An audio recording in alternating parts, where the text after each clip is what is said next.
Assalamualaikum warahmatullahi wabarakatuh. Perkenalkan, nama saya Endang Asrofik, CGP Angkatan 10 Kabupaten Pati.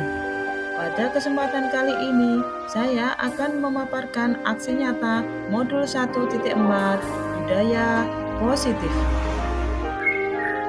Selama mengikuti program Guru Penggerak Angkatan 10, saya dibimbing oleh Ibu Indrani Rohmaningsih sebagai fasilitator dan Ibu Widya Ayu sebagai pengajar praktik. Dalam modul 1.4 budaya positif, rancangan aksi nyata sebagai berikut.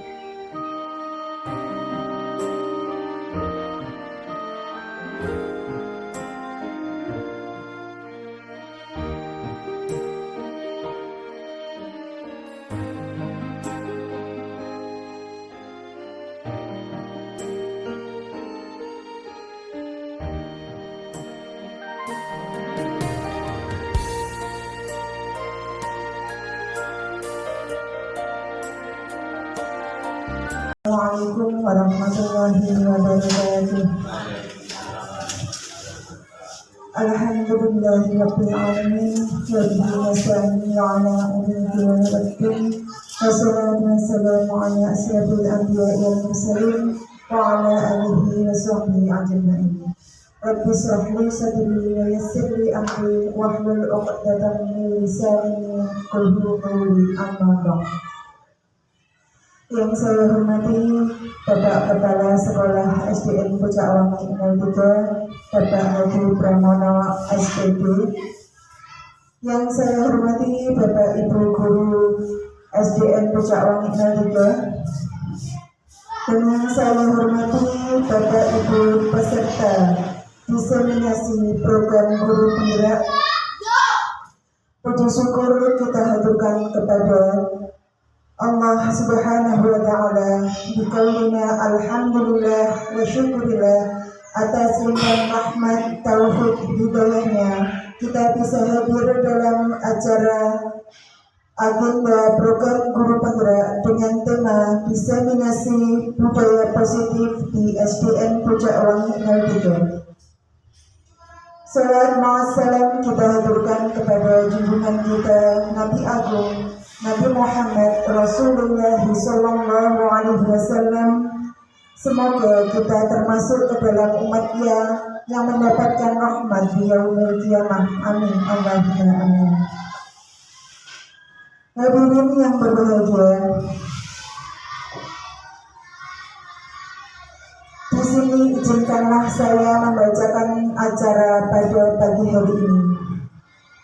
Acara yang pertama yaitu sambutan-sambutan. Acara yang kedua adalah penyampaian materi presentasi. Acara yang ketiga sesi tanya jawab. Dan acara yang keempat penutup. Sebelum kita mulai, alangkah baiknya kita buka acara pagi hari ini. Marilah kita mulai acara dengan bacaan umul kitab bersama-sama. Bismillahirrahmanirrahim. Alhamdulillahirabbil alamin. Arrahmanirrahim. Maliki yaumiddin. Iyyaka na'budu wa iyyaka nasta'in. Ihdinas siratal mustaqim. Siratal ladzina an'amta 'alaihim ghairil maghdubi 'alaihim waladdallin. Semoga acara ini berjalan dengan baik dan lancar tanpa gangguan apapun. Acara yang kedua yaitu sambutan-sambutan. Yang pertama, sambutan yang pertama yaitu sambutan dari Bapak Kepala Sekolah SDN Pucak Wangi 03 kepada Bapak Haji Pramono SPD. Dipersilakan.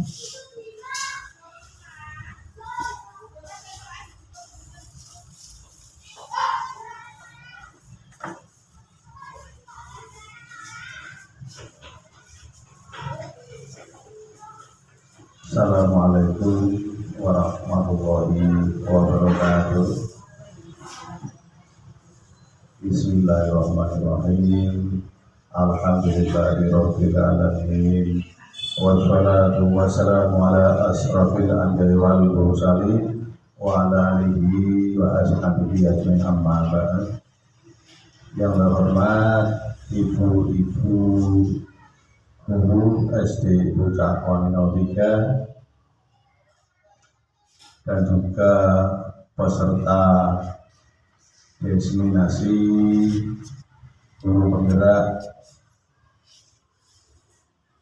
yang berada di forum ini, yang berada juga.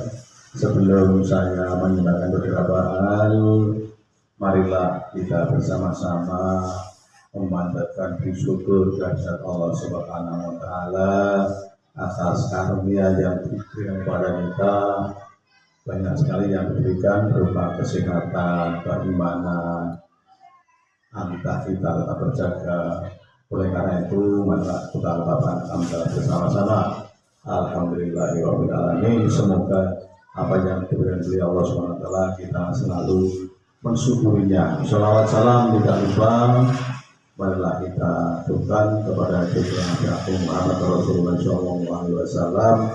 Kita selalu berharap semoga kita mendapat syafaatnya di yaumul kiamat. Amin. Ibu-ibu serta destinasi yang kami hormati, yang pertama kami mengucapkan selamat kepada Bu Indah Srawira Sukesti yang kali ini sudah berhasil mengalami atau menjalani tahap demi tahap program guru penggerak. Ya, hari ini melaksanakan simulasi untuk kita semua.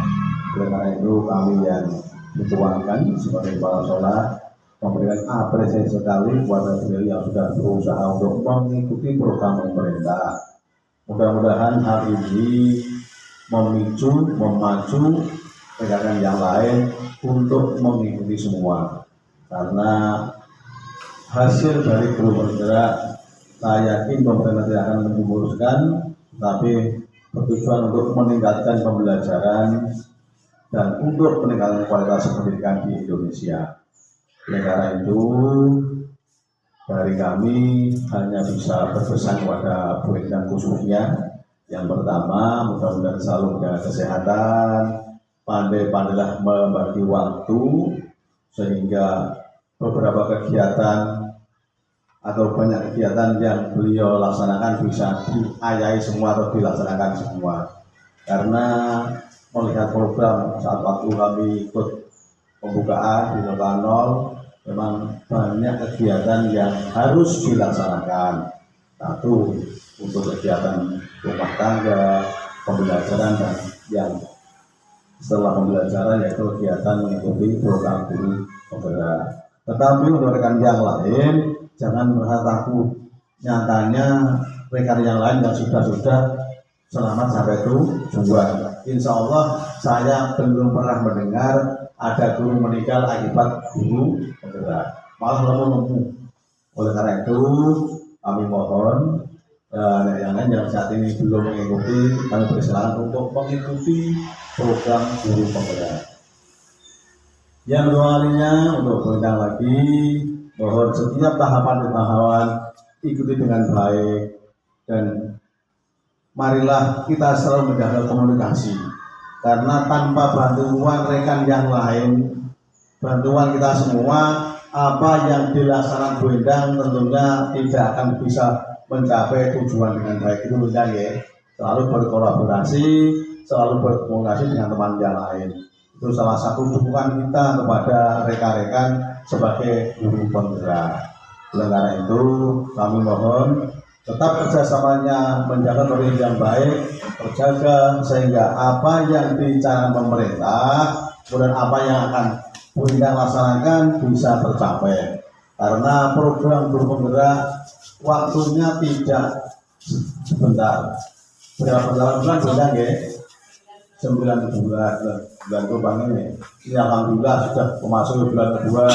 Insya Allah tinggal beberapa bulan lagi selesai. Dan mudah-mudahan harapan kami, apa yang dilaksanakan, apa yang dipelajari, yang diikuti oleh Bu Endang bisa diterapkan di lingkungan sekolah kita.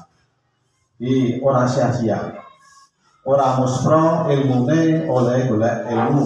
Ini bisa diterapkan di SD, mudah-mudahan juga bisa ditularkan kepada rekan-rekan yang lain, sehingga apa yang dicari pemerintah karena program guru penggerak anggaran juga banyak, tidak merasa rugi. Itulah harapan kami. Sekali lagi kami memberi dukungan yang berundang pada Bendang, masyarakat rekan-rekan, memberi support. Semoga apa yang Bendang laksanakan dijaga dengan baik, dilakukan baik, dengan hasilnya bisa memuaskan untuk kita semua. Demikian dari kami. Mohon maaf apabila ada tutur kata yang kurang pas, dan terima kasih atas dukungan semuanya. Semoga program diseminasi hari ini bisa berhasil dengan baik. Assalamualaikum warahmatullahi wabarakatuh. Terima kasih kami sampaikan.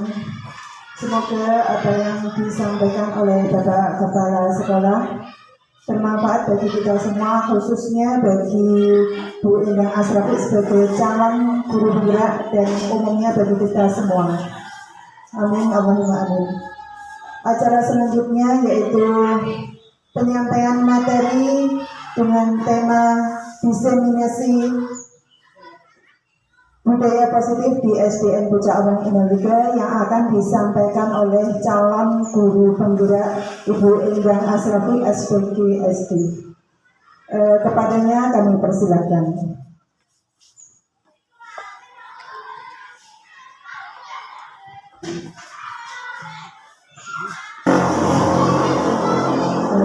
Terima kasih. Assalamualaikum warahmatullahi wabarakatuh. Bismillahirrahmanirrahim. Alhamdulillahirabbil alamin. Wa bihi nasta'in ala umuri dunya waddin. Assalatu wassalamu ala asrofil anbiya'i wal mursalin wa ala alihi wa sahbihi ajma'in. Rabbi shrah li sadri wa yassir li amri wahlul 'uqdatam min lisani yafqahu qawli. Bapak Kepala Sekolah SD Pucak Wangi 03, Bapak Haji Pramono Sarjana Pendidikan yang saya hormati, Bapak Ibu Guru serta peserta diseminasi yang saya hormati, marilah kita panjatkan puji syukur kehadirat Allah Subhanahu wa Ta'ala yang telah melimpahkan rahmat dan hidayahnya sehingga kita dapat berkumpul di ruangan kelas ini untuk melaksanakan diseminasi dalam keadaan sehat dan bahagia tentunya. Salawat serta salam marilah kita haturkan kepada junjungan Nabi besar Muhammad SAW yang kita nanti syafaatnya di hari kiamat nanti. Bapak Ibu guru peserta diseminasi di dalam program pendidikan guru penggerak ini yang saya ikuti, saya sudah memasuki modul 1.4 dan kegiatan diseminasi ini nanti akan digunakan untuk memenuhi tugas dalam pembuatan aksi nyata modul 1.4 yang nantinya juga akan diunggah pada platform Merdeka Mengajar sebagai bukti karya. Bapak Ibu, di materi diseminasi yang akan saya sampaikan hari ini adalah budaya positif. Sebelum saya menyampaikan diseminasi ini, saya izinkan saya untuk membacakan sebuah pantun. Pergi ke toko membeli parfum, dapat hadiah sepotong coklat. Saya ucapkan assalamualaikum. Semoga kegiatan diseminasi ini bermanfaat. Amin. Bapak Ibu, panjenengan semua, coba panjenengan semua bersanding gambar yang ada di layar tersebut. Foto siapa Bapak Ibu? Foto Ki Hajar Dewantoro, Bapak Pendidikan kita, pahlawan pendidikan kita. Filosofi pemikiran Ki Hajar Dewantoro. Menurut Ki Hajar Dewantoro, mendidik dan mengajar adalah proses memanusiakan manusia sehingga manusia menjadi merdeka dari segala aspek baik secara fisik, mental, jasmani, dan rohani. Nah, di dalam filosofi Ki Hajar Dewantara, Bapak Ibu, Ki Hajar Dewantara itu mengibaratkan seorang guru itu ibarat petani. Kok bisa seperti itu? Nah, petani jika ingin tanamannya atau padinya tumbuh dengan baik, ya, kalau ingin tanamannya menghasilkan hasil yang maksimal, kira-kira apa yang dilakukan oleh petani tersebut? Ini Pak Hadi yang biasanya ke sawah ini. Apa yang dilakukan petani Pak Hadi? Ya, biasanya siram. Nah, petani kalau ingin menghasilkan tanaman yang baik, ingin hasil dari tanamannya itu sesuai yang dia inginkan, petani tersebut yang pertama adalah menyiapkan persemian yang baik, menyiapkan tanah yang subur untuk menanam, kemudian tanamannya dipupuk, disiram, dirawat dengan baik supaya menghasilkan hasil yang maksimal tentunya. Begitu juga dengan kita, seorang guru jika ingin mendapatkan murid yang baik, mendapatkan murid yang sesuai harapan-harapan kita, tentunya punya karakter yang baik, tentunya karakter-karakter yang mengacu pada profil pelajar Pancasila saat ini, tentunya kita harus mampu menuntun murid untuk sesuai nilai-nilai kebajikan yang kita yakini. Dasar pendidikan Ki Hajar Dewantara. Tujuan pendidikan itu menuntun sesuai kodrat alam dan kodrat zaman agar mereka mencapai kebahagiaan dan keselamatan setinggi-tingginya, baik sebagai manusia maupun dalam hidup bermasyarakat. Nah, Bapak Ibu, di dalam menuntun murid sesuai dengan kodrat alam dan kodrat zaman. Kodrat alam itu sendiri disesuaikan dengan lingkungan kita. Kita bisa mengenalkan budaya-budaya yang ada di lingkungan kita. Misalnya saat ini yang sedang musim saat ini itu adalah kegiatan sedekah bumi ya Bapak Ibu. Kita bisa mengenalkan budaya sedekah bumi itu kepada anak-anak kita, kepada murid kita, sehingga murid kita itu bisa melestarikan budaya-budaya tersebut dan bisa dan bisa mendapatkan nilai-nilai yang ada pada kegiatan sedekah bumi. Biasanya sedekah bumi itu kan ada doa bersama, itu biasanya nilai ketuhanan yang bisa didapat dari murid. Terus ada karnaval itu bisa mendapat kebersamaan, kemudian sebelum ada pertunjukan mereka bisa gotong royong. Untuk itu nilai-nilai yang bisa kita tanamkan kepada murid-murid kita. Nilai-nilai tersebut bisa diyakini oleh murid-murid sehingga jika dilakukan terus-menerus secara konsekuen, maka nanti akan timbul budaya positif. Dan kita menuntut murid dari segi sesuai dengan kodrat zaman. Kita itu bisa berinovasi melalui gadget yang sekarang dimiliki oleh anak-anak ya Bapak Ibu. Bukan berarti gadget atau HP yang sering dipegang anak-anak itu bernilai negatif, tetapi kita bisa mengambil dari segi positifnya. Gadget itu bisa untuk dapat mengaktualisasikan diri, bisa membuat konten-konten yang menarik, konten-konten yang mendidik. Itu kan bisa membuat anak-anak kita berinovasi sehingga inovasi-inovasi tersebut dapat dijadikan bekal untuk kehidupan murid kita atau kehidupan anak-anak kita di masa yang akan datang.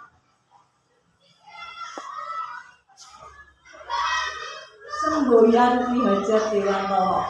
Masih ingat ya Bapak Ibu, ada berapa semboyan Ki Hajar Dewantara? Ada 3. Yang pertama adalah Ing Ngarsa Sung Tulodo, yang kedua Ing Madya Mangunkarsa, yang ketiga Tutpuri Handayani. Ing Ngarsa Sung Tulodo itu dapat diartikan di depan itu memberikan contoh atau teladan. Jadi kita sebagai guru bisa menjadi teladan bagi anak-anak didik kita, bagi murid kita maupun bagi orang-orang di sekeliling kita.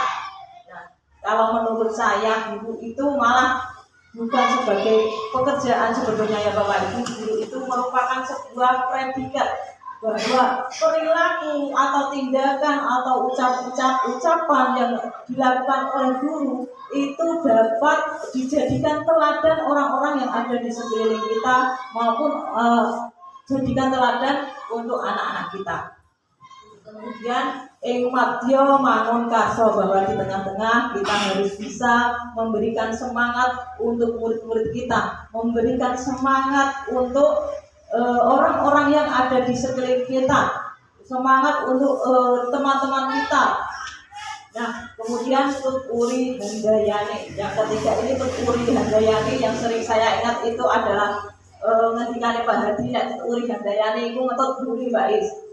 Nah, Tuturi Handayani itu adalah di belakang kita itu memberikan motivasi untuk orang-orang sekitar kita, untuk memberikan semangat untuk lebih baik lagi, semangat untuk mendapatkan karakter-karakter yang kita butuhkan untuk menghadapi era globalisasi.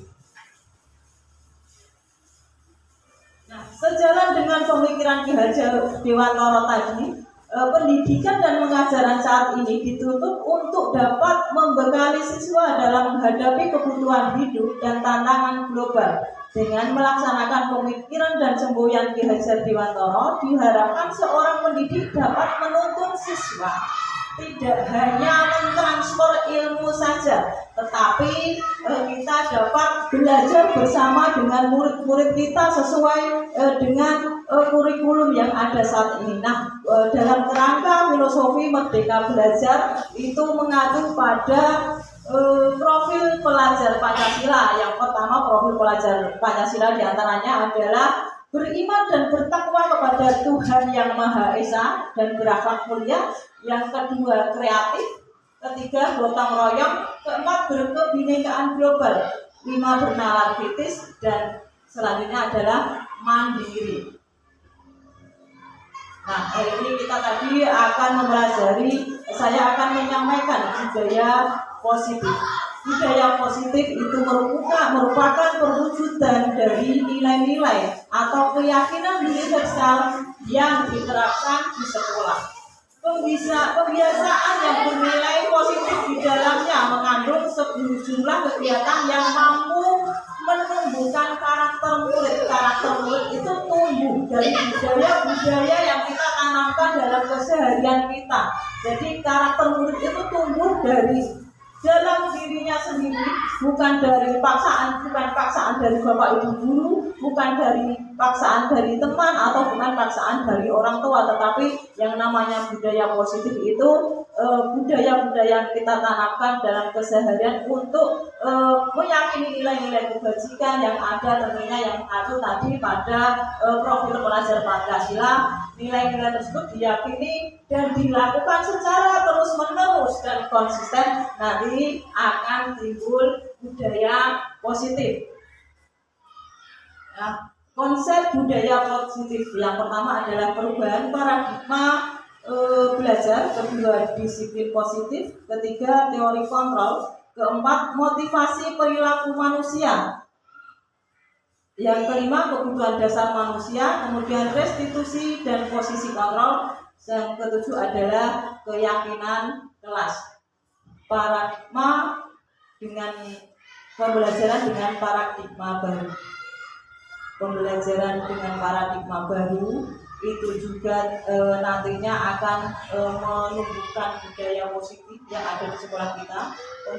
Pembelajaran yang dirancang itu pembelajaran yang berdiferensiasi. Yang dimaksud pembelajaran diferensiasi itu adalah kita tahu bahwa kebutuhan murid kita itu tidak sama, kemampuan murid kita juga tidak sama. Maka kita diharapkan sebagai guru untuk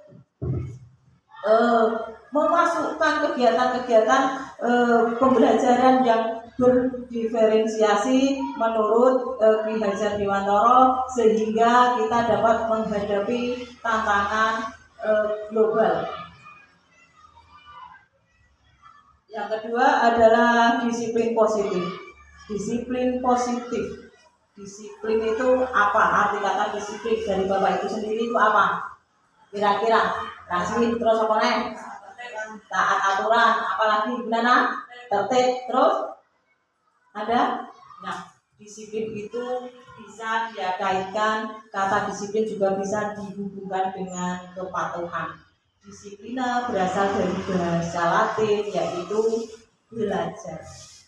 Disiplin diri merupakan cara kita menguasai diri untuk memilih tindakan yang mengacu pada nilai-nilai yang kita hargai. Kita tahu Bapak Ibu tentunya nilai-nilai yang kita hargai, kita yakini itu kita lakukan untuk mendisiplinkan diri sendiri. Bukan kita dari disiplin itu bukan dari peraturan atau bukan dari paksaan dari orang lain, tetapi disiplin di sini itu lebih mengacu pada disiplin dari diri sendiri, bahwa kita yang dapat mendisiplinkan diri kita dari dalam diri kita sendiri, bukan dari paksaan dari luar maupun bukan dari faktor eksternal. Nah, sebagai pendidik tujuan kita adalah menciptakan anak-anak yang memiliki perilaku disiplin dan perilaku yang sesuai dengan nilai-nilai kebajikan.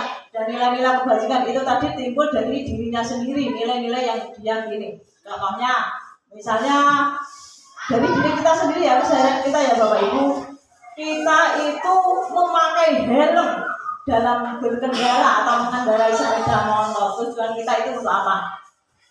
Tujuan kita untuk apa? Melindungi ben orang ketilang, itu tujuan. Terus apalagi? Nah, tadi gimana mengatakan bahwa beliaunya memakai helm itu supaya tidak ketilang. Kalau kira-kira tujuan memakai helm kok dengan tujuan ben orang ketilang, itu kira-kira faktornya itu dari mana? Faktor dari luar atau dari dalam kita sendiri? Dari diri kita sendiri, dari luar. Nah, yang di sini yang dimaksud disiplin positif itu tadi adalah mencakini sebuah kebijakan nilai-nilai kebajikan yang diyakini, yang nilai-nilai yang baik yang diyakini dan dilakukan dari dalam dirinya sendiri, bukan dari faktor luar atau bukan dari faktor eksternal. Contohnya misalnya kalau kita pakai helm itu dengan tujuan keselamatan dan kita selamat, itu kan dari diri kita sendiri, bukan dari luar atau bukan dari orang lain. Nah, Bapak Ibu, sekarang ada sebuah permainan cobalah buka yang nanti ini ada dua pemeran utama tapi bukan main sinetron ya Bapak Ibu. Cobalah buka ini nanti dimainkan dua pemeran, yang pertama nanti diperankan oleh Ibu Puji, yang kedua adalah Bu Nunung. Nanti aturannya dalam permainan ini adalah Bu Nunung mengepalkan tangannya, menggenggam tangannya seolah-olah ini Bu Nunung mempunyai barang atau benda yang sangat berharga di dalam genggaman tadi, dan Bu Puji berperan untuk merayu Bu Nunung sehingga Bu Nunung mau untuk membuka genggaman atau kepalan tangannya. Silakan Bu Nunung dan Bu Puji, monggo mau di tempat duduk silakan atau mau berdiri di sini silakan.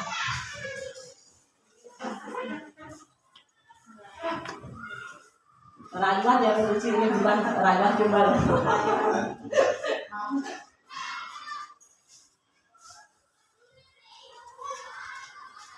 Silakan bisa dimulai Bu Nunung untuk menggenggam atau mengepal tangannya, dan Bu Puji berperan untuk merayu Bu Nunung.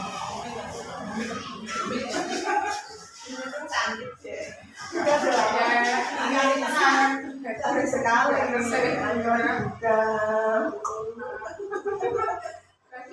Ya silakan dirayu terus Bu Puji sampai Bu Nunung mau membuka kepalan tangannya. Cantik deh. Nanti tak ajak apa? Sejak bakso ya. Apa? Sudah. Es krim. Tapi ya. Ayo lampu dibuka.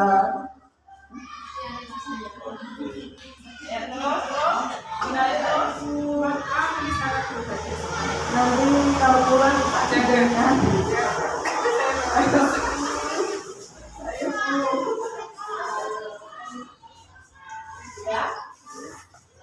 Tadi gunung itu kira-kira apa sih gunung yang ada di dalam genggamanmu kok bisa sampai-samanya dirayu memuji demikian rupa kok orang belum buka tangannya itu ada apanya sih di dalam genggaman tangannya itu? Ada emas atau ada permen atau ada apa? Ada sesuatu yang sangat berharga. Baik, terima kasih Bapak Ibu Guru, terima kasih untuk guru tepuk tangan untuk pemeran utama kita tadi ya. Dalam permainan tadi kita bisa tahu bahwa yang memegang kontrol atas diri gunung, yang mengendalikan diri gunung, kemudian pemegang kendali diri gunung itu bukan kita atau bukan memuji si perayu tadi, ya, tetapi gununglah yang memegang kendali atas dirinya sendiri atau gununglah yang memegang posisi kontrol yang ada dalam diri gunung itu sendiri, bukan dari rayuan-rayuan dari dipuji atau bukan dari paksaan dari orang lain. Teori kontrol dari William Glasser, yaitu diri kita sendirilah yang mampu mengontrol diri, bukan dari paksaan ya Bapak Ibu, bukan dari orang lain, bukan dari rayuan, bukan dari paksaan atau bukan dari faktor eksternal, tetapi dari faktor intuisi kita sendiri. Nah, sekarang kita akan belajar tentang miskonsepsi yang selama ini ada beberapa ilusi yang sering kita jumpai. Ilusi-ilusi tersebut yang pertama adalah guru mengontrol murid. Yang kedua, semua penguatan positif, efektif, dan bermanfaat. Yang ketiga, kritik dan membuat orang bersalah dapat menguatkan karakter. Yang kelima, orang dewasa memiliki hak untuk memaksa. Nah, dari ilusi-ilusi tersebut, kira-kira ilusi tersebut itu benar adanya atau tidak? Ya, Bapak Ibu Guru, guru itu mengontrol murid. Atau semua penguatan positif, efektif, dan bermanfaat. Nah, miskonsepsi tersebut sebetulnya bahwa guru itu mengontrol murid, sebetulnya itu muridlah yang dapat mengontrol diri murid sendiri, bukan guru, bukan paksaan dari orang lain, tetapi muridlah yang bisa mengontrol dirinya sendiri. Tapi terkadang kita itu terlihat bahwa kita itu dapat mengontrol murid, tetapi itulah semacam kebutuhan murid bahwa kita itu bisa mereka dapat dikontrol oleh kita. Itu semacam kebutuhan murid, bukan kita mata-mata kita yang mengontrol murid. Kemudian ilusi yang kedua, semua penguatan positif, efektif, dan bermanfaat, penguatan, bujukan, rayuan, atau paksaan itu kira-kira tidak akan efektif memang kalau dalam waktu tertentu, tetapi untuk jangka panjangnya penguatan tadi tidak akan bermanfaat dalam jangka panjang. Kemudian yang ketiga, kritik dan membuat orang bersalah dapat menguatkan karakter. Terkadang jika anak-anak membuat kesalahan ya Bapak Ibu, kita selalu mengkritik anak-anak. Terkadang secara tidak kita sadari, kita mengucapkan kata-kata kritikan yang mungkin dianggap anak tersebut kurang berkenan di hatinya. Nah, kritikan-kritikan tersebut membuat anak akan merasa semakin bersalah dan merasa anak tersebut tidak bisa membahagiakan gurunya. Anak tersebut akan merasa bahwa dirinya lah yang dikatakan seperti yang Bu Guru katakan. Misalnya, kamu ini bodoh, berarti anak tersebut malah akan menganggap bahwa dirinya itu bodoh. Nah, kemudian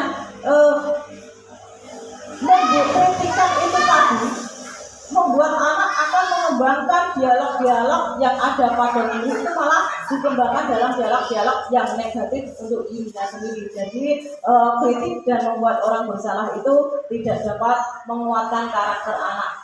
Justru itu akan membuat anak merasa minder atau merasa tidak percaya diri karena tidak bisa membahagiakan orang lain.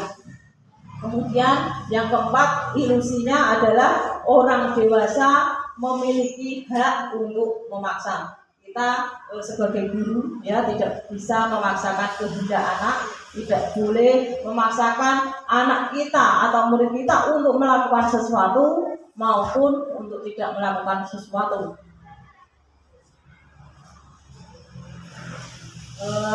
Dalam stimulus respon dan teori kontrol di sini perbedaannya, kalau stimulus respon realita kebutuhannya itu sama, padahal pada dasarnya pada teori kontrol itu realitas kebutuhan kita itu sangat berbeda sekali. Kemudian semua orang melihat hal yang sama, padahal pada teori kontrol setiap orang itu mempunyai gambaran yang berbeda terhadap dunia, terhadap hal-hal yang ditemui itu gambarannya berbeda dan pandangannya juga berbeda. Kita mencoba mengubah agar orang berpandangan sama dengan kita. Kita itu dalam teori kontrol kita berusaha memahami pandangan orang lain, tidak karena pandangan orang lain itu tadi tidak sama dengan kacamata kita. Boleh berpikir menang kalah. Kalau teori kontrol itu tidak ada yang menang, tidak ada yang kalah, tetapi semuanya menang. Orang lain bisa mengontrol saya. Dalam teori kontrol hanya diri kita sendiri yang bisa mengontrol diri kita, bukan orang lain. Nah, perilaku buruk dilihat sebagai kesalahan. Nah, sebetulnya Bapak Ibu, semua perilaku itu memiliki tujuan. Tujuan itu baik tujuannya itu buruk atau baik, itu perilaku itu memiliki sebuah tujuan. Nah, bolehkah kita memaksa Bapak Ibu, memaksakan kehendak kita atau memaksakan murid-murid kita sesuai dengan kemauan kita? Boleh atau tidak? Tidak boleh. Bagaimana menurut Bapak Ibu? Tidak boleh ya? Nah, kita itu tidak boleh memaksa murid untuk melakukan sesuatu atau untuk tidak melakukan sesuatu. Ora oleh dipaksa Pak, Bu, karena dipaksa itu ternyata malah menimbulkan rasa yang tidak enak dan menimbulkan rasa yang sangat bertentangan dengan kita. Kita belajar tentang motivasi perilaku. Yang pertama, motivasi perilaku itu tadi untuk motivasi perilaku sendiri itu termotivasi dari dalam dirinya sendiri tadi. Kemudian kalau dilakukan terus-menerus nanti supaya timbul budaya positif. Motivasi perilaku itu ada 3. Yang pertama, menghindari rasa sakit atau menghindari hukuman, menginginkan hadiah atau pujian, kemudian menghargai. Nah, Bapak Ibu dapat kita contohkan ya. Setiap pagi kita berangkat ke sekolah, sampai di sekolah itu sebelum anak-anak masuk sekolah ya, sebelum pembelajaran dimulai. Kira-kira apa motivasinya Bapak Ibu hadir sebelum jam pelajaran atau hadir tepat waktu setiap pagi kita datang ke sekolah? Motivasinya Bapak Ibu itu apa kira-kira? Mungkinnya Mbak Dewi ya ditiru anak, Dewi. Kamu panjenengan itu melakukan data setiap pagi, tidak terlambat setiap pagi sebelum jam pembelajaran. Kira-kira apa yang menjadi motivasi panjenengan itu apa? Yang menjadi motivasi saya itu yang pertama biar sama baik, biar ditiru anak. Yang kedua juga ingin itu tadi menunaikan kewajiban kita. Nah, Bapak Ibu tadi bicara dari motivasi. kita berangkat pagi, setiap pagi tanpa terlambat ya Bapak Ibu, sebelum jam pelajaran mulai, sebelum jam 7 kita berangkat pagi itu kita itu ada beberapa pilihan tadi menghindari rasa sakit dan kita berangkat pagi itu karena ben ora Pak Kepala Sekolah atau ben kita tidak mendapatkan sanksi. Kemudian yang kedua menginginkan hadiah atau pujian. Menginginkan hadiah itu ben kita itu supaya kita itu mendapatkan hadiah dari wali murid atau bagaimana, atau kita ben disanjung-sanjung orang atau mendapatkan senyuman dari orang lain, kira-kira seperti itu. Nah, yang ketiga adalah menghargai diri, bahwa kita itu seperti yang dikatakan Bu Ilmi dan Bu Dewi sebagai guru, supaya kita tadi ya, guru tadi adalah sebagai public figure ya, sebagai teladan bagi anak-anak kita. Tentunya kita juga memiliki rasa disiplin atau datang tepat waktu, datang sebelum pembelajaran dimulai. Kira-kira itulah nilai-nilai yang akan diyakini kita, yang memotivasi kita untuk melakukan datang pagi, tidak terlambat dan sebelum jam pembelajaran. Kira-kira kita itu sudah tahu, dan begitu juga dengan murid-murid kita. Tentunya ada motivasi dia melakukan sesuatu. Tentunya meskipun perilaku yang dilakukan itu bukan perilaku yang baik, tapi dia tetap ada motivasinya di situ. Tetapi terkadang kita itu sebuah kesalahan yang dilakukan anak, terkadang kita itu tidak tahu bahwa sebetulnya anak-anak tersebut atau murid kita itu memiliki motivasi dalam melakukan perilaku tadi.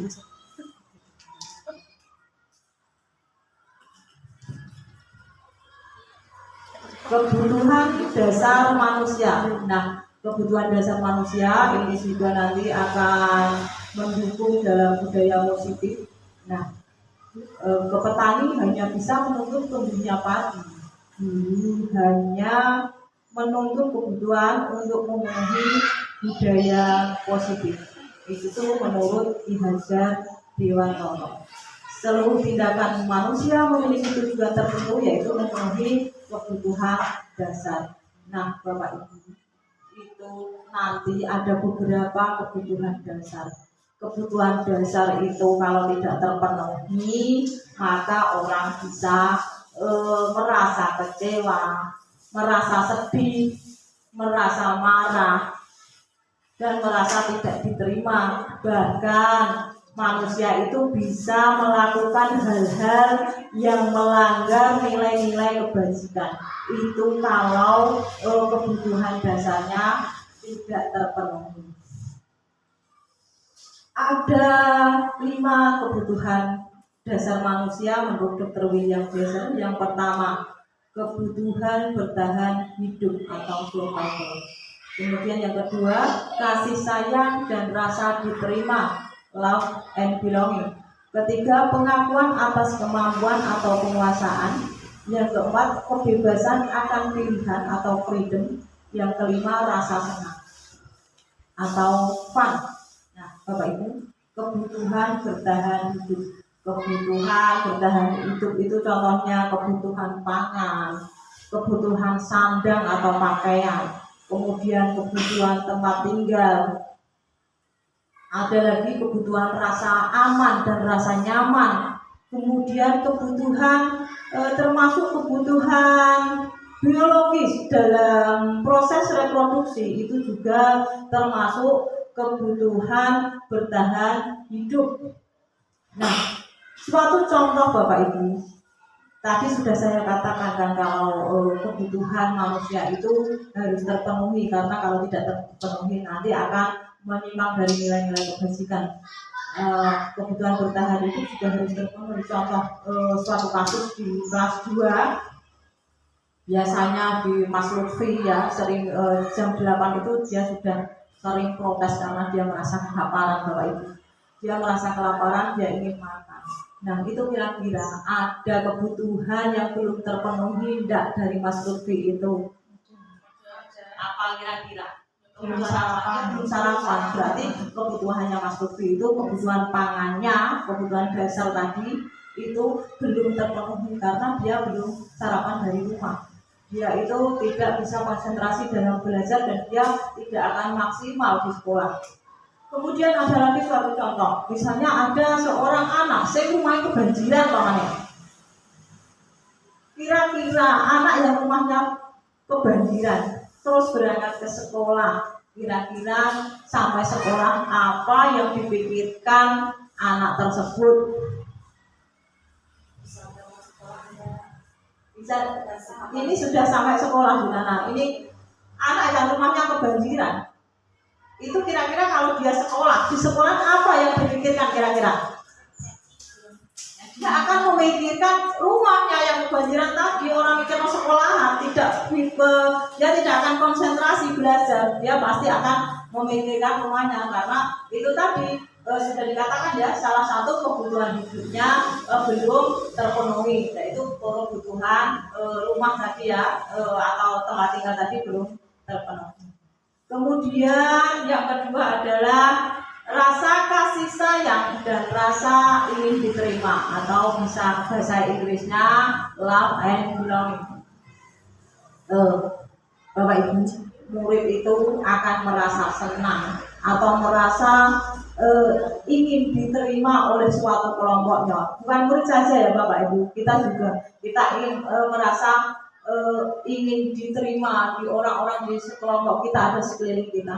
Kira-kira kalau tidak ada rasa kasih dan sayang, apa yang terjadi dalam hidup kita Bapak Ibu? Sekarang terus apalagi jika tidak ada rasa kasih dan sayang, saling cuek, apalagi dunia hampa, seperti lagunya Ari Lasso ya menjadi ya, hampa terasa jika tidak ada rasa kasih sayang ya. Rasa kasih sayang pun itu juga harus terpenuhi, termasuk juga murid-murid kita. Murid kita itu merasa ingin diterima oleh gurunya, ingin dihargai, atau ingin diterima di dalam suatu kelompok di kelasnya.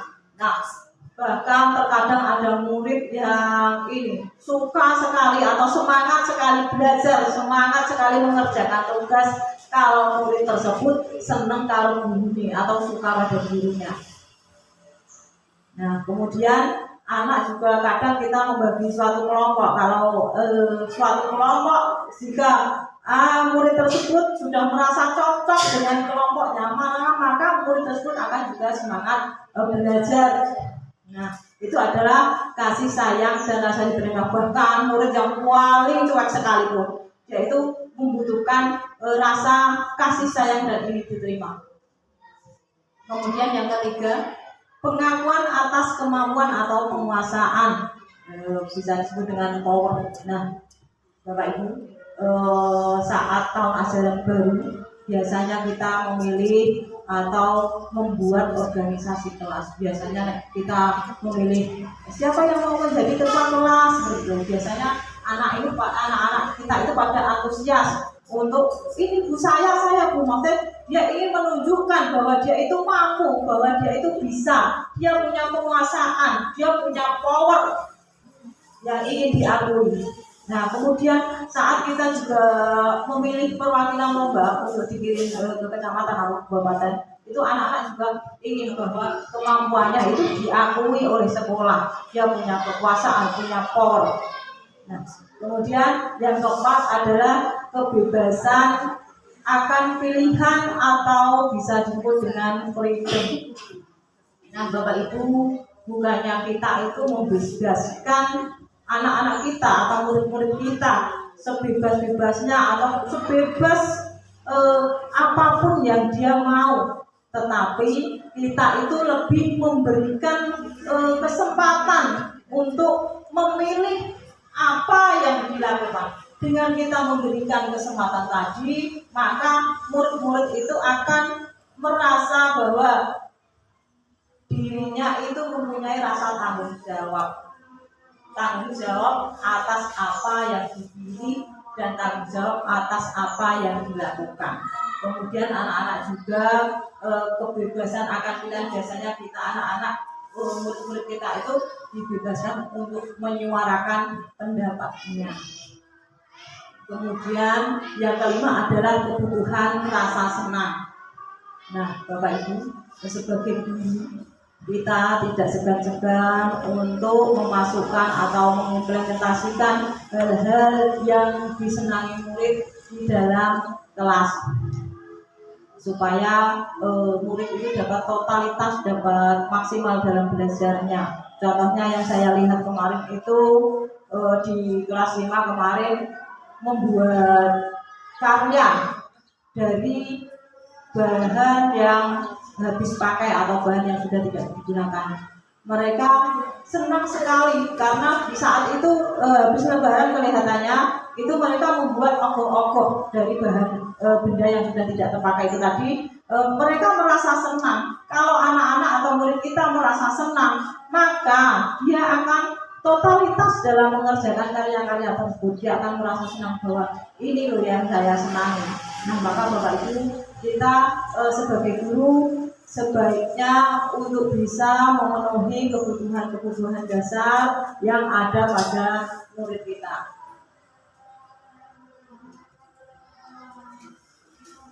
Nah, kita bicara tentang hukuman, konsekuensi, dan restitusi. Nah, Bapak Ibu, kita tidak asing lagi ya dengan kata-kata hukuman. Nah, hukuman itu tujuannya untuk apa? Kira-kira? Penjara. Terus apa lagi? Biar tidak mengulangi lagi. Nah, bentuk disiplin tadi kalau dari apa itu namanya pendisiplinan murid dengan cara hukuman itu biasanya malah akan timbul kondisi yang negatif karena apa yang pertama tadi betul yang dikatakan anak itu malah akan dendam karena hukuman itu biasanya tidak terencana dan tiba-tiba misalnya kita melihat murid kita terlambat, kamu itu terlambat coba lari lapangan 5 kali seperti itu secara tiba-tiba dan sepihak tanpa kita komunikasikan dulu, tanpa kita diskusikan dulu dengan murid. Nah, hukuman itu biasanya bersifat satu arah dari guru, tidak melibatkan murid. Yang ketiga, tidak ada kesepakatan antara guru dan murid. Hukuman itu dapat berupa fisik ataupun perkataan yang kita lontarkan itu malah akan membuat anak menjadi berpikir negatif tentang gurunya, bahkan lama-kelamaan dia akan membenci guru dan memusuhi guru. Kalau hukuman itu tentunya hanya membuat jera sesaat saja, tidak akan bertahan lama karena tidak ada solusi dari permasalahan yang dihadapi. Itu kalau hukuman. Kemudian konsekuensi. Kalau konsekuensi, suatu keadaan di mana terdapat kesepakatan dan bentuk tanggung jawab yang sudah diprediksi oleh murid dan guru. Menurut Diane Gosen, ciri-ciri konsekuensi adanya kesepakatan antara guru dan murid, melibatkan murid dalam perumusan konsekuensi, adanya korelasi antara kesalahan dan solusi. Guru bertindak sebagai pematok, tetapi konsekuensi itu sendiri timbul dari faktor eksternal karena timbul dari gurunya, bukan timbul dari murid itu sendiri. Kemudian penghargaan, Bapak Ibu, kita sering ya memberikan mainan pada anak atau memberikan permen atau memberikan penghargaan pada murid, misalnya memberikan stempel, stiker dan lain-lain. Nah, kita itu sebaiknya ada 5 alasan untuk tidak menggunakan penghargaan atau hadiah.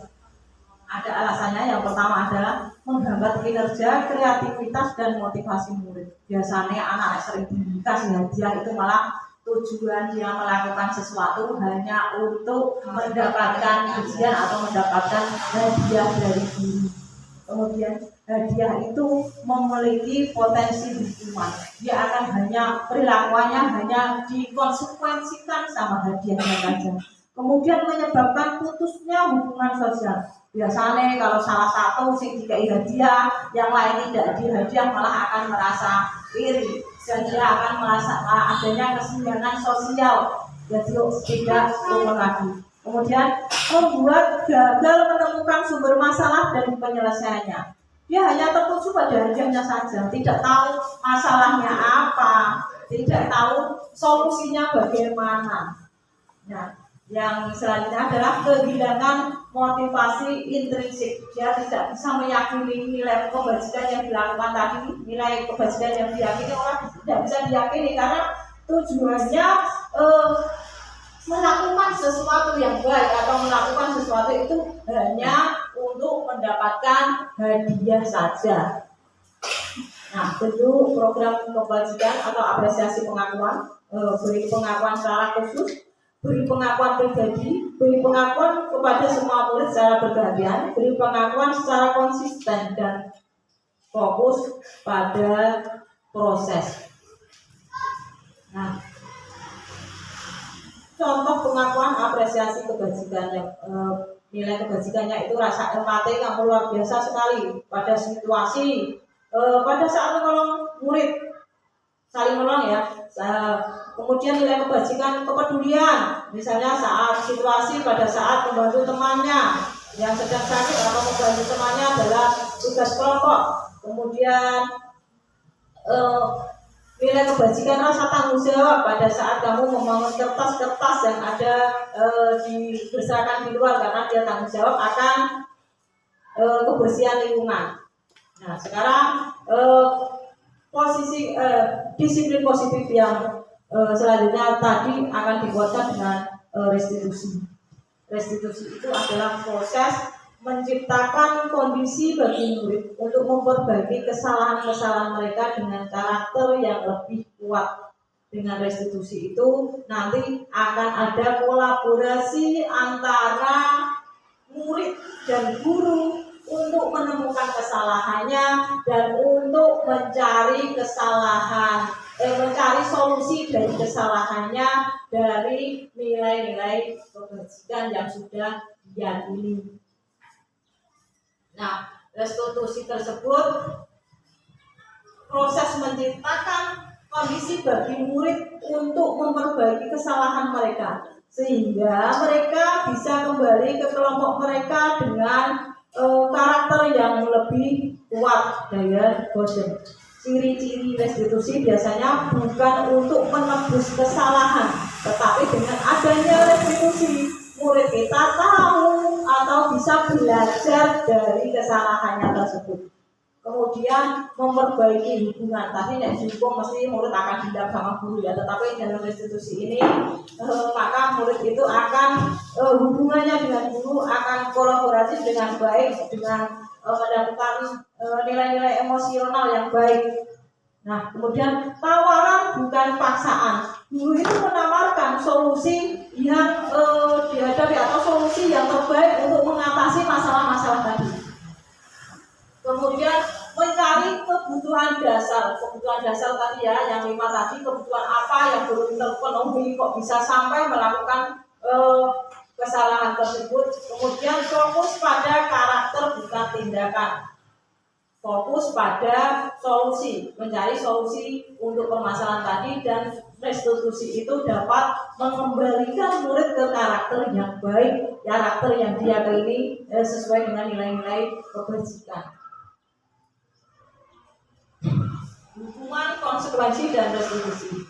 Hukuman itu akan menuju ke identitas gagal karena hukuman itu bersifat menyakitkan. Dan anak-anak wajib PP yang di lapangan kira-kira sakit hati apa tidak? Sakit ya.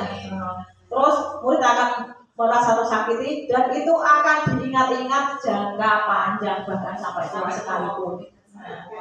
Nah, kalau ingin menuju ke identitas yang sukses, maka dalam mengatasi masalah kita gunakanlah restitusi. Kalau restitusi itu akan lebih menguatkan karakter anak dan murid itu akan mendapatkan penguatan. Murid mendapatkan penguatan, dapat menyelesaikan suatu permasalahan dan solusi dari permasalahan itu tadi dibuat oleh murid sendiri. Dibuat dari apa Bapak Ibu? Dibuat dari nilai yang diyakini tadi, nilai kebajikan yang diyakini. Ini loh, saya memenangkan permasalahan saya itu sebenarnya sesuai dengan ini, bukan dari gurunya, tetapi guru hanya menawarkan alternatif saja dari solusi tersebut, tapi bukan memaksa, bukan menyuruh, tetapi solusi tersebut timbul dari murid sendiri. Itu namanya restitusi. Nah, restitusi itu bisa nanti akan kalau kita laksanakan untuk untuk mengatasi suatu permasalahan pada anak, biasanya nanti akan timbul budaya positif karena anak tadi sudah meyakini ya, sudah melakukan apa yang dia ingin, nilai-nilai yang baik tadi.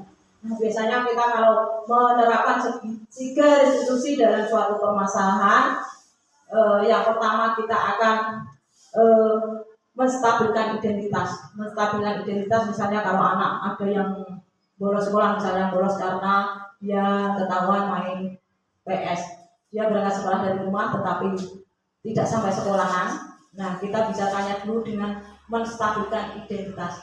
Kamu bukan satu-satunya orang yang melakukan kesalahan. Itu. Kemudian yang kedua, kita bisa menstabilkan tindakan. Apa tujuan kamu melakukan pembolos sekolah, atau tujuanmu main PS itu ada manfaatnya atau tidak? Nah, kemudian yang solusi yang ketiga adalah menanyakan keyakinan. Kira-kira yang kamu lakukan tadi sudah sesuai dengan keyakinan kelasmu atau belum? Ada nilai yang kamu langgar atau tidak? Seperti itu ya Bapak Ibu, kurang lebihnya.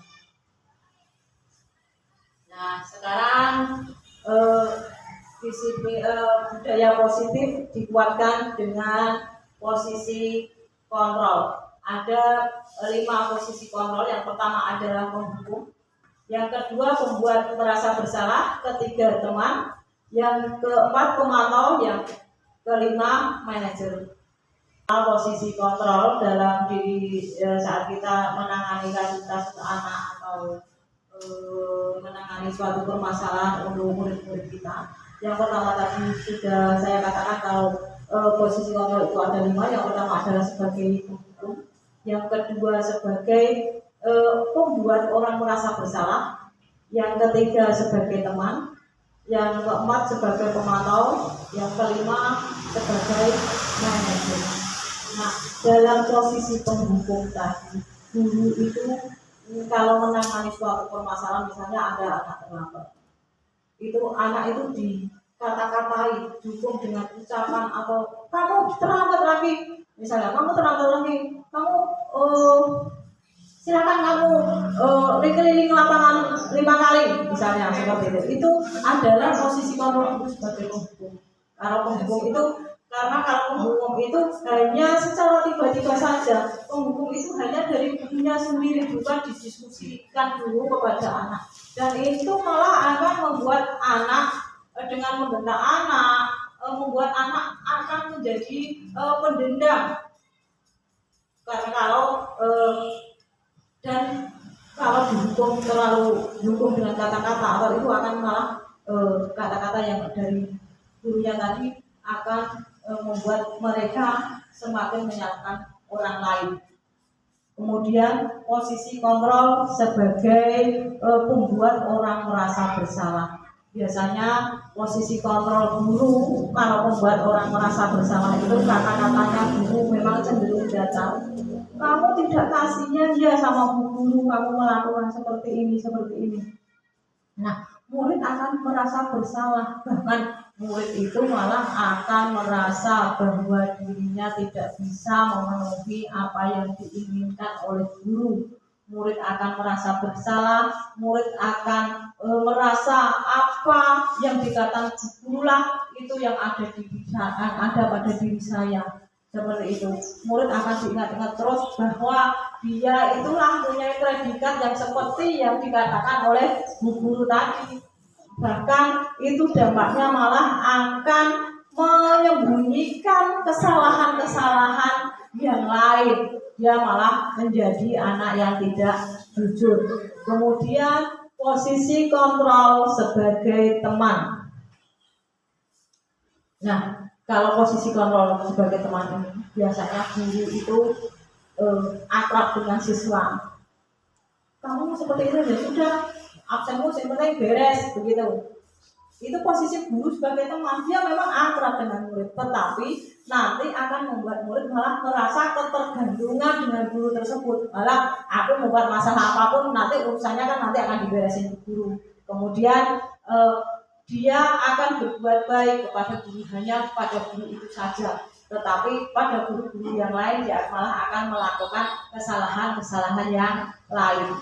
Kemudian posisi kontrol sebagai pemantau. Nah, pemantau itu biasanya guru itu tugasnya memantau hanya satu pihak dari guru saja. Nah, biasanya murid bisa menyesuaikan kalau dipantau saja. Contohnya kita kadang melakukan sesuatu itu kalau hanya dipantau saja, melakukan yang baik itu kalau dipantau saja ya, artinya bagus ya. Itu murid juga seperti itu. Kalau ada guru kok sebagai pemantau, itu murid hanya takut kalau dipantau saja, hanya jerah atau hanya berbuat baik kalau ada CCTV atau pantauan saja. Nah, kemudian yang paling efektif adalah posisi kontrol kita sebagai manajer. Karena dalam posisi manajer itu kita dapat menguatkan watak atau karakter murid. Karakter murid dikuatkan dari nilai-nilai yang baik, dari karakter-karakter yang baik. Kita mencarilah solusi dari permasalahan yang dilakukan murid tadi. Bahkan biasanya kalau kita sebagai manajer, murid itu akan meletakkan dirinya sebagai individu yang baik, sebagai individu yang dapat meyakini nilai-nilai yang baik, dapat melaksanakan atau mengamalkan perbuatan-perbuatan yang baik. Itu 5 posisi kontrol. Nah, Bapak Ibu, kira-kira yang panjenengan lakukan selama ini dalam menangani kasus-kasus pada murid kita, itu kira-kira teori kontrol yang mana yang sering kita gunakan, Bapak Ibu? Teori kontrol yang mana yang sering kita gunakan? Biasanya dalam kita kan ada 5 posisi kontrol tadi, sebagai penghukum, membuat merasa bersalah, sebagai pemantau, kemudian sebagai teman, kemudian sebagai manajer. Biasanya kita sebagai guru kan pasti dalam keseharian kita itu mengalami banyak hal atau menjumpai permasalahan-permasalahan yang ada pada murid kita. Kira-kira yang biasa kita lakukan itu yang mana, Bapak Ibu? Apa? Kadang suka ngomong juga berarti. Kadang suka ngomong juga. Ada suka ngomong juga berarti ya, tulis ya. Nah, ini tadi semua kondisi permasalahan sebagai tadi Bu Is mengatakan kalau kita mengatasi anak itu sesuai dari permasalahannya tadi. Nah, Bapak Ibu, Bu Is ya terutama untuk mengatasi suatu permasalahan, sebaiknya itu kita memposisikan diri sebagai manajer. Karena kalau kita posisikan kontrol diri kita sebagai manajer, maka akan menguatkan karakter-karakter anak tersebut. Bukan dia akan tahu solusi dari permasalahannya, karena kita dapat menawarkan solusi itu apa untuk mengatasi masalah ini. Kamu tahu sendiri, bukan kita memaksa atau bukan kita dengan cara menghukum atau menghaji anak. Tadi kita sudah sampaikan kalau menghukum atau menghaji anak itu malah akan membuat anak merasa dendam, merasa pesimis, merasa rendah diri. Dia akan ini seperti ini anak saya, seperti ini seperti ini diri saya, seperti yang dikatakan Bu Guru tadi. Nah, tadi selain sebagai penghukum, maka kita sebaiknya bisa memposisikan diri sebagai posisi kontrol yang baik yang dapat diterima, dan untuk efeknya itu bisa berkelanjutan untuk anak sampai mereka nanti dalam jangka panjang ya Bapak Ibu. Nah, sekarang biar kita refresh sejenak. Kita ada ice breaking sebentar. Silakan nanti berdiri Bapak Ibu, tidak usah merasa malu, tidak usah merasa jaim, di sini tidak ada anak-anak. Nanti biar kita wajahnya tidak kelihatan tua, ya. Kita ice breaking, menari-nari sebentar ya Bapak Ibu.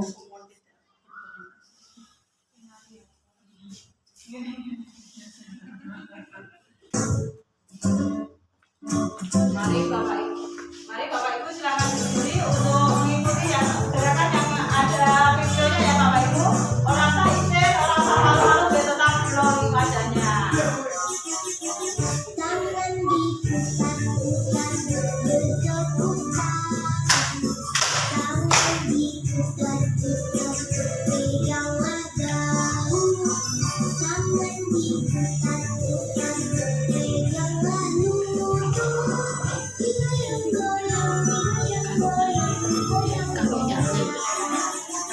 Tangan diputar-putar. Tangan diputar-putar, peganglah bahu. Tangan diputar-putar, peganglah lutut. Digoyang-goyang, digoyang-goyang, digoyang.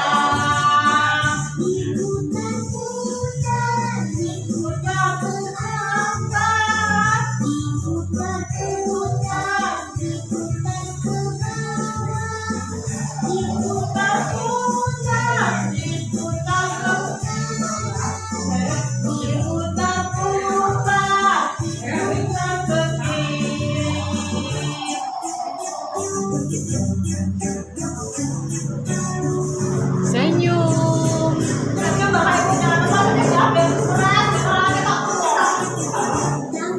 Diputar-putar, berkedut tangan. Tangan diputar-putar, peganglah bahu. Tangan diputar-putar, peganglah lutut. Digoyang-goyang, digoyang-goyang, digoyang-goyang. Diputar-putar, tangan diputar-putar, peganglah bahu. Tangan diputar-putar, peganglah lutut. Digoyang-goyang, digoyang-goyang, digoyang-goyang. Diputar-putar, diputar ke atas. Diputar-putar, diputar ke bawah. Diputar-putar, diputar ke kanan. Diputar-putar, diputar ke kiri.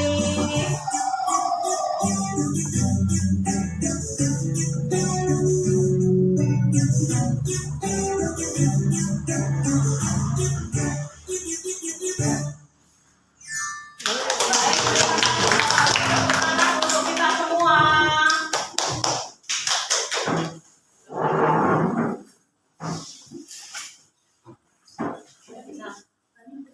Nah baik, kita sudah fresh sejenak ya Bapak Ibu, wes merasa bahagia, wes senang, wajahnya sudah tidak berkerut-kerut lagi ya, sekarang sudah glowing kembali. Nah, sekarang disiplin positif itu nanti bisa dikuatkan dengan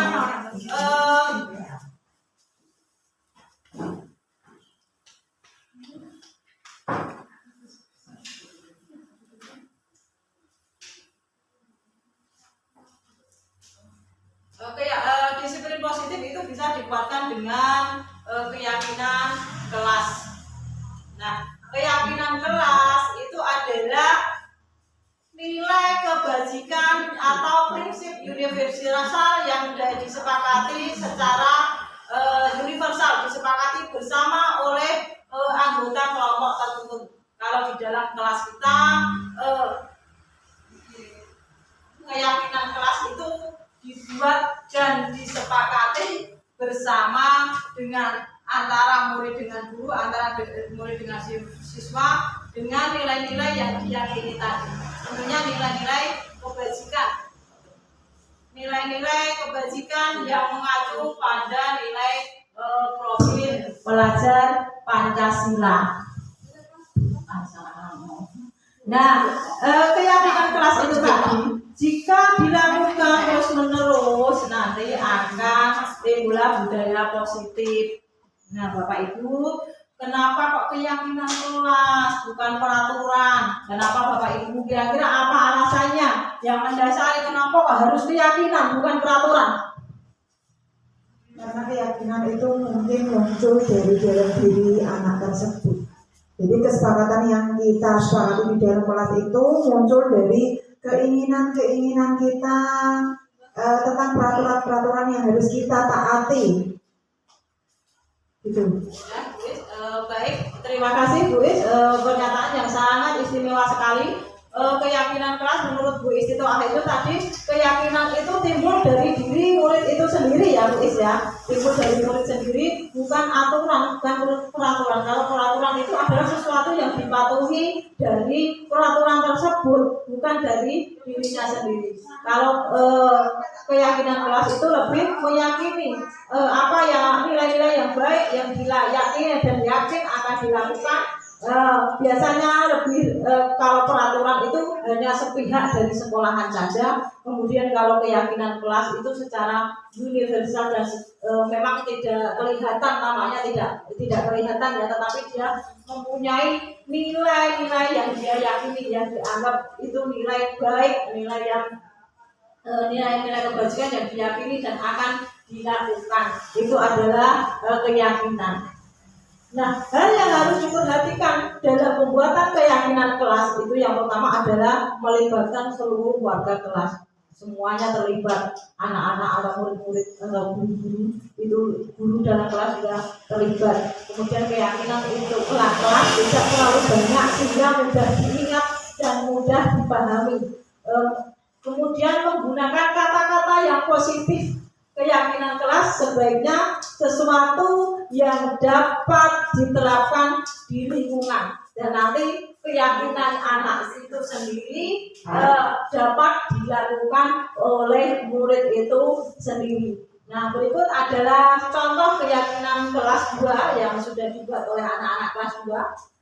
Keyakinan itu di kelas 2 itu dia meyakini nilai ketuhanan. Biasanya anak-anak kelas 2 biasanya sebelum dan sesudah pembelajaran mereka berdoa terlebih dahulu.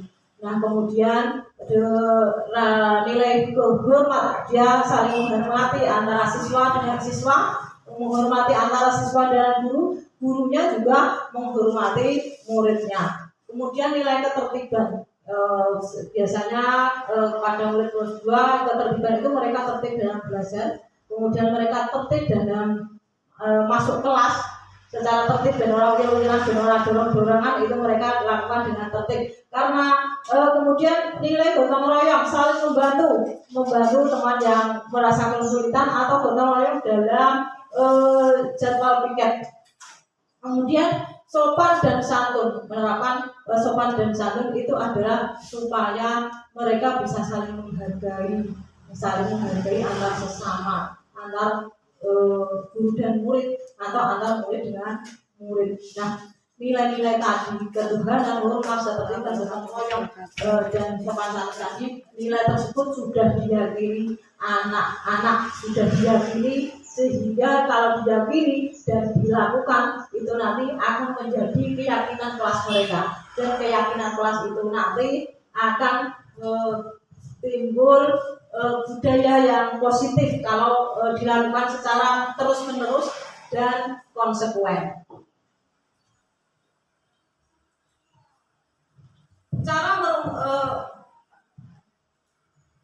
Langkah-langkah dalam membuat keyakinan kelas yang pertama tadi adalah membuka ruang diskusi. Yang ruang diskusinya adalah antara guru dengan murid. Kita diskusikan nilai apa yang dia yakini, kemudian kita mencatatnya, kemudian merumuskan apa keyakinannya, kemudian tinjau kembali bahwa nilai-nilai tersebut sudah sesuai apa tidak di dalam kelasnya. Kemudian membuat pernyataan keyakinan. kemudian tanda tangan, baru kemudian dipajang. Nah, dalam membuat keyakinan kelas itu kita merumuskan itu tidak, ya contohnya ya, kalau kita tidak boleh memotong pembicaraan teman atau menghargai teman yang berbicara, itu dapat menghormati semua orang dan barang milik orang lain.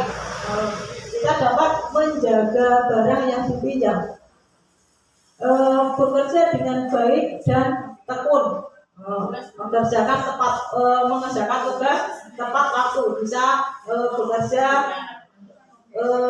bekerja dengan baik dan tekun. Nah, nilai-nilai tersebut nilai yang diyakini anak yang ada dalam diri anak dan diyakini anak dan dilakukan oleh anak itu sendiri. Nah, membuat pernyataan keyakinan yang pertama menghormat setiap anggota kelas itu tadi menghormati ya, saling menghormati antara murid dengan murid, antara murid dan guru, biar dia merasa saling menghormati dan merasa aman di dalam kelas tersebut. Kemudian setiap anggota kelompok perlu menjadi dirinya yang terbaik. Kemudian dapat diterima, kita kalau saling membantu itu dapat diterima anak dengan baik. Nah, bagaimana agar murid mudah mendalami makna keyakinan kelas? Nah, kita menggunakan tabel T. T itu tamak seperti, tidak tamak seperti. Nah, sing ketok yang kelihatan ya, itu bicara dengan sopan.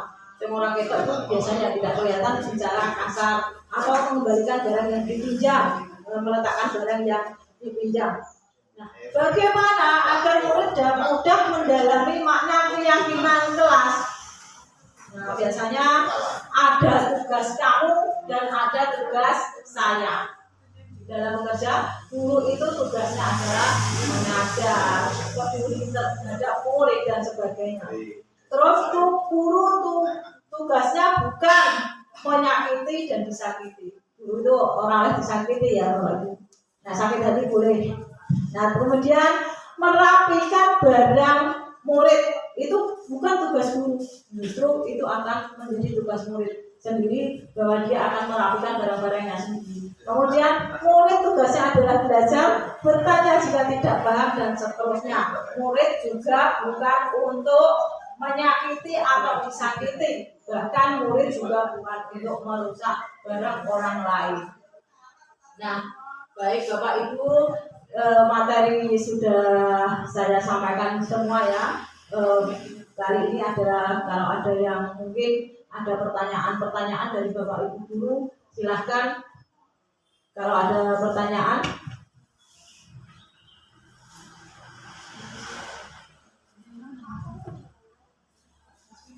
Baik, siapa yang mau bertanya? Bu Anis ya, silakan. Baik, terima kasih. Pertanyaan dari saya itu, mengapa disiplin positif sangat diperlukan dalam proses pembelajaran? Baik, terima kasih, pertanyaan yang sangat istimewa sekali. Ada pertanyaan selanjutnya? Ya, pertanyaan dari saya, apa hubungan disiplin positif dengan pembelajaran yang berpihak pada murid? Ada dua pertanyaan dari teman-teman kita, yaitu Bapak Ibu guru, dari Bu Aniswatul dan dari Bu Putri. Ya, tadi Bu Niswatul bertanya tentang bagaimana cara menerapkan disiplin positif ya Bu Anis ya. Disiplin positif perlu dalam proses pembelajaran. Ya, dalam pembelajaran mengapa perlu diterapkan proses disiplin positif. Nah, begini, ini nanti akan saya jawab sebelumnya. Biasanya kalau kita menerapkan disiplin positif, guru dapat meningkatkan kesadaran siswa, nah dapat mengembangkan karakter-karakter, dan bahkan murid itu akan belajar dengan maksimal, dengan baik. Ya, semua pembelajaran itu akan diterima murid sebagai pembelajaran yang bermakna bagi dirinya. Makanya itu kita diminta untuk menerapkan disiplin positif. Begitu Bu Anis, bisa diterima jawabannya? Sekarang pertanyaan yang kedua, mengapa disiplin itu dari Bu Putri ya tadi, mengapa disiplin itu memiliki keterkaitan dengan pembelajaran? Nah, pembelajaran yang berpihak pada murid. disiplin itu, disiplin positif yang kita terapkan tadi, yang kita terapkan dalam keseharian kita, itu mengapa kok ada hubungannya dengan pembelajaran yang berpihak pada? Ada, karena disiplin positif itu sendiri itu tumbuh dari murid itu sendiri, bukan dari guru. Makanya kita itu sebagai guru juga bukan satu-satunya sumber belajar, justru kita lah yang belajar dari murid-murid kita. Bagaimana kita tahu karakter murid, bagaimana kita tahu bagaimana cara kita menyampaikan dengan metode yang dibutuhkan oleh murid. Nah, itu disiplin positif itu akan menciptakan rasa nyaman untuk anak-anak kita, untuk murid-murid kita, sehingga tujuan kita untuk menjadikan anak-anak mempunyai profil pelajar Pancasila itu dapat terwujud dan dapat menciptakan disiplin, dan anak-anak itu dapat berperilaku sesuai nilai-nilai kebajikan yang diyakini oleh guru tersebut. Bukan nilai yang diyakini oleh guru ya, tapi nilainya itu diyakini oleh anak itu sendiri, oleh murid itu sendiri. Baik Ibu Putri, itu jawaban saya sudah bisa diterima, atau mungkin dari Bapak Ibu guru ada yang mau menambahkan atau menyanggah dari ini presentasi ini tadi? Silakan Bapak Ibu. Tidak ada ya? Sudah baik, cukup. Bapak Ibu, pengalaman itu tidak dapat dipelajari, tetapi pengalaman harus dilalui. Nah, ini sudah di penghubung acara. Saya ucapkan terima kasih untuk Bapak Ibu semua. Tanpa Bapak Ibu guru semua, saya tidak akan sampai di titik ini. Dan terima kasih atas bantuannya untuk berkolaborasi dalam memenuhi kegiatan-kegiatan ini. Terima kasih. Salam tergerak, bergerak, dan menggerakkan, dan salam bahagia Bapak Ibu guru hebat. Akhirul kalam. Assalamualaikum warahmatullahi wabarakatuh.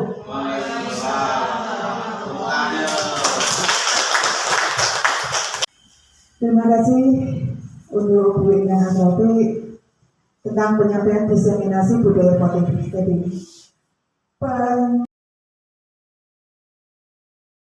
Pengimplementasian budaya positif di lingkungan sekolah, khususnya SDN Pucak Wangi 03, dengan disiplin positif.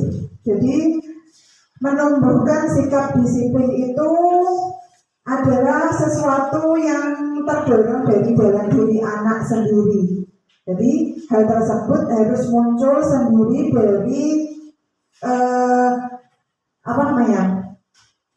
keinginan yang alami, yang muncul begitu saja.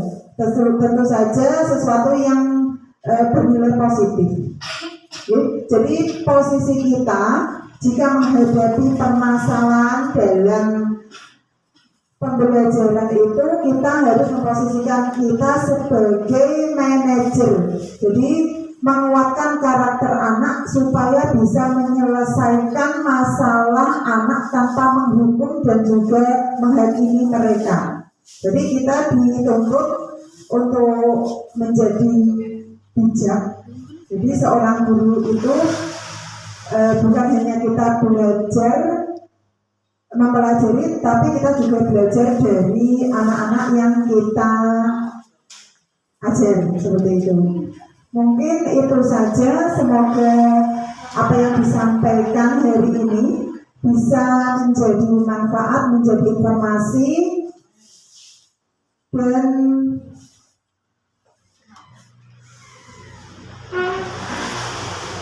menjadikan sesuatu yang bermakna. Dan setelah pemaparan materi ini, supaya kita bisa mencanangkan, mempraktekkan dalam kegiatan pembelajaran di sekolah kita. Mungkin itu saja dari saya. Kita tutup acara siang hari ini dengan bacaan hamdalah bersama. Alhamdulillahirabbil alamin. Dari saya selaku pembawa acara, jika ada tutur kata yang tidak berkenan mohon dimaafkan. Akhirul kalam, wabillahi taufiq wal hidayah. Wassalamualaikum warahmatullahi wabarakatuh. Alhamdulillah. Assalamualaikum warahmatullahi wabarakatuh. Perkenalkan, nama saya adalah Ibu Istitoah. Saya adalah guru mapel pendidikan agama Islam dan budi pekerti yang ada di SDN Pucak Wangi 03. Dan saya adalah salah satu peserta kegiatan diseminasi yang dilaksanakan oleh Ibu Endang Asrofik dalam program Guru Penggerak. Di sini saya ingin memberikan sedikit testimoni tentang kegiatan diseminasi tersebut. Jadi kegiatan diseminasi tersebut berjalan dengan lancar dan juga memberikan pemahaman bagi kita semua tentang apa itu budaya positif yang ada di sekolah. Jadi dari pemaparan beliau, kami